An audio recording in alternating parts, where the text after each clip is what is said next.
Hey athletes, welcome to the podcast. I want to share a story with you guys that's related to setting and achieving your goals in your upcoming track and field seasons. And one of the things that I have shifted in my goal setting process and achieving process is the way I go about it. And this story relates to that as well. And it also is going to set the stage for what you guys can expect from me and this podcast and the stuff that I'm sharing on YouTube, because I consider myself an essentialist. I do things that are the necessary things, and I cut out a lot of the extra stuff. And I've been doing this with our high school athletes over the last 2 to 3 years, and I've been doing it with the last high school athletes for the last 2 full seasons, doing it for myself the last 3 full seasons, and it's worked really, really well. So here's a story. It's about a race, but not a track and field race. It was a race to the South Pole. Back in the early 1900s, there was the Norwegians and the English, or the British, I guess is what they like to be called. I don't know. If anybody does know, correct me, English, British, I don't know. Comment and let me know. But they were racing to the South Pole. The English said, hey, while we're down there, nobody had ever been to the South Pole at this point, just so you know. So they went to Antarctica. People had been to Antarctica, but nobody had been to South Pole. And so the English were like, hey, while we're down there, let's do a bunch of science stuff, get a bunch of data, check out the animals, whatever. I don't know. They had a bunch of these goals.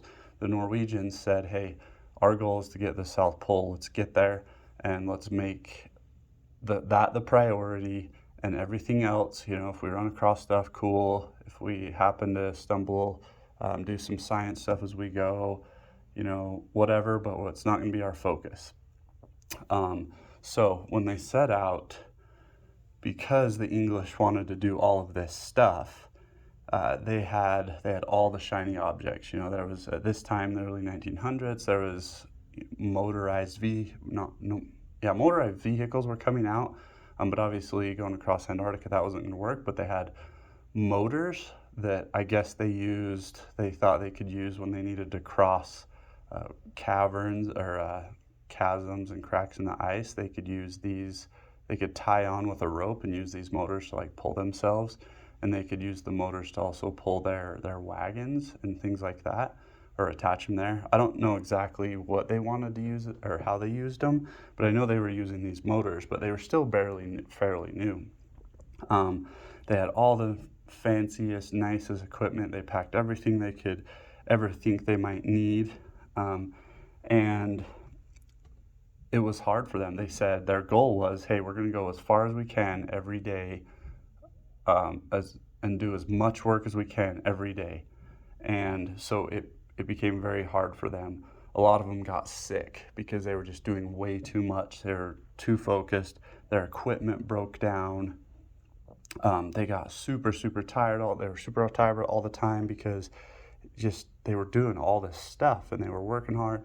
So any day there was a blizzard, and the weather down there is super unpredictable apparently, that there would be blizzards, they wouldn't be able to do anything. So we can't get our equipment out and use it.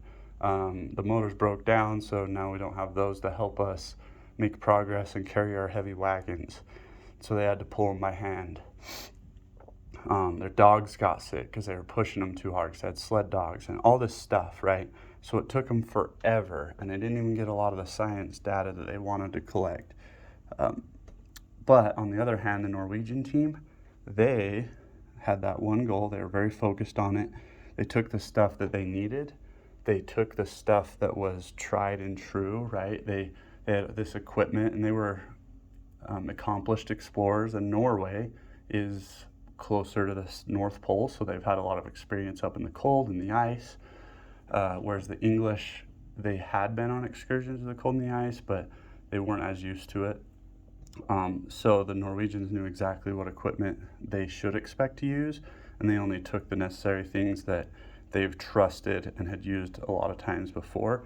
They didn't have motors, they didn't have anything. They had sled dogs, they had skis, all the stuff you'd expect in ice. And then they also decided, we are going to go 15 miles a day no matter what the weather is. If the weather is awesome, we're going 15 miles. It'll take us, I don't know, 4 or 5 hours, and then we're gonna hang out, set up camp, play games, play cards, read books, whatever, rest. But on the days when it's blizzarding, we're also gonna go 15 miles. And that's because, and it's gonna be hard, it's gonna take us all day. We're gonna be cold, we're gonna be tired, we're gonna be wet. I don't know if they're wet, maybe sweaty.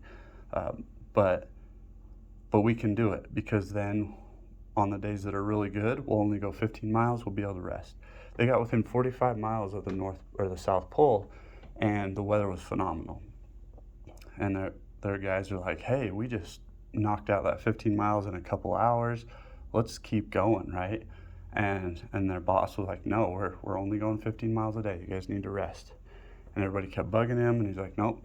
And then each day, so over the next 3 days, they make it the South Pole, and we find out that they beat the English team by over 30 days because they were very, very focused, and they had what I consider process goals. Their process goal was 15 miles a day. It was one process goal.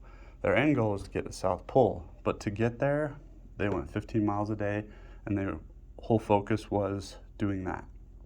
Now we can relate this to your guys' track and field, especially youth and high school athletes, which most of you guys probably are. You're expected to do so much in your other sports, and maybe your track coach is crazy and expects you to do a lot for track, but especially in other sports, you have year-round soccer, club soccer, year-round volleyball, club volleyball.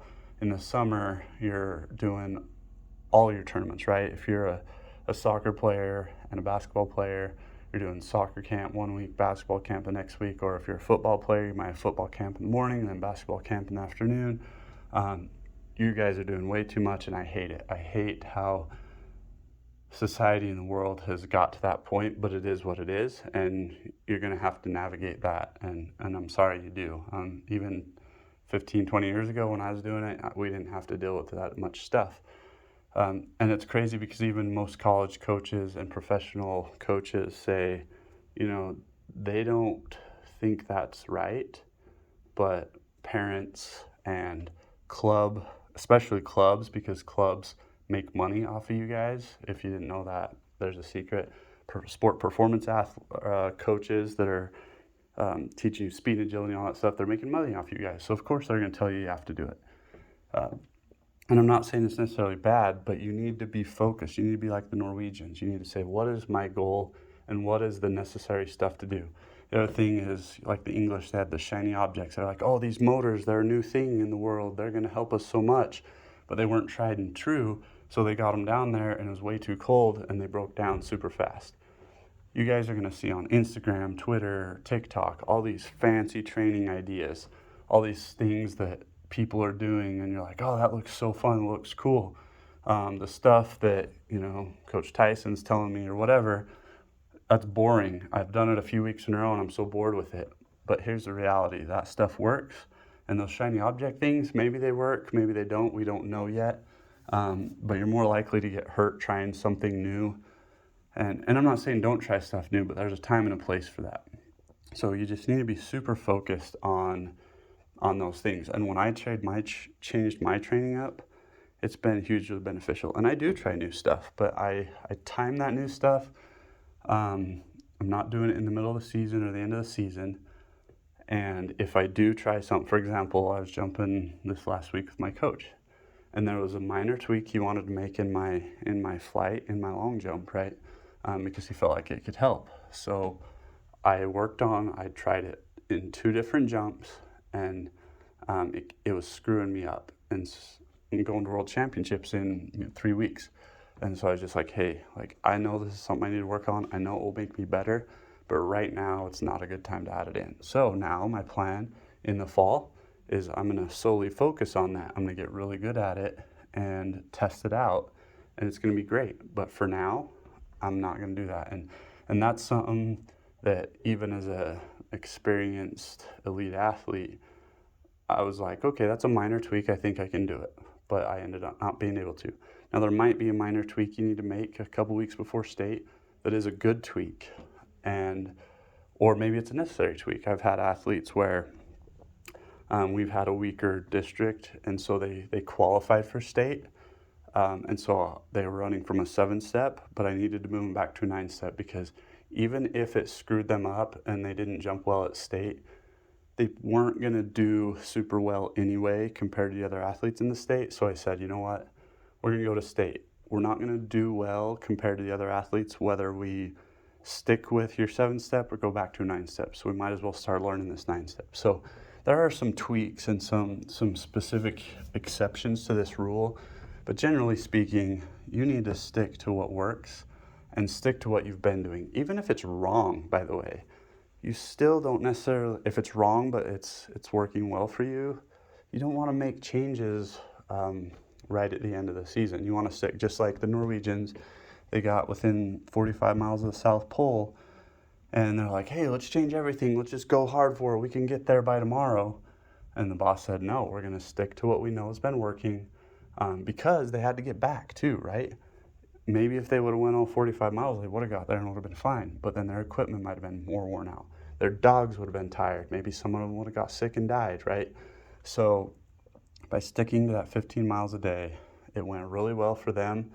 And for the English, it did not go well. And I really think that, this is something that has really changed my training and my athletes as we've started coaching this. And it's hard to get buy-in sometimes. And I will do some what I call shiny object stuff, or new and fun and unique stuff once in a while, but it's very specific. And if you're interested in learning how that all works, you can follow this YouTube channel, because this is where I want to share that, and I want to help you, especially those of you guys that do not have experienced coaches. That's really who I'm doing this for. If you have experienced coaches and you're doing well, maybe this isn't for you, but still check it out. But if you don't, which a majority of you guys, especially in high school, have coaches that aren't as experienced, or maybe you don't even have a coach. They're there because they're a parent and the school begged them to come coach track because they couldn't find anybody. That happens a lot, especially in rural areas. So check out the channel. I'm going to start sharing more stuff about this, sharing more stories, talking about goal setting and goal achieving, as well as get into some very specific training tips and how you can be the best you can be. Because ultimately, track and field is a 100% performance sport, and my goal is to help you be the best you can be. I can't guarantee you're going to make it to state. I can't guarantee it you're going to beat somebody in your event, but I can guarantee that you will get better, and that's all you can ask for.